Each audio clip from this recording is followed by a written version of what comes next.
simpan emas memang lambat untung. Tetapi jika anda tidak menabung emas, duit tetap akan habis. Jika melabur dalam saham, anda masih boleh rugi. Antara kelebihan simpanan emas, duit simpanan anda 1 sen pun tidak bocor.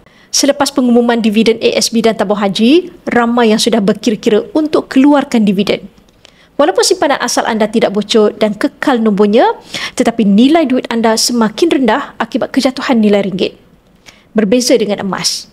10 dinar pada tahun 2023 harganya sekitar RM13,000. Hari ini, harganya sekitar RM19,000. Simpanan anda yang asalnya RM13,000 tidak bocor, keuntungan RM6,000 pun tidak bocor. Sebab itulah penyimpan emas lebih cepat kaya berbanding yang menyimpan wang. Tetapi pastikan simpanan emas anda jadikan simpanan untuk masa depan, bukannya simpanan esok atau simpanan bulan depan.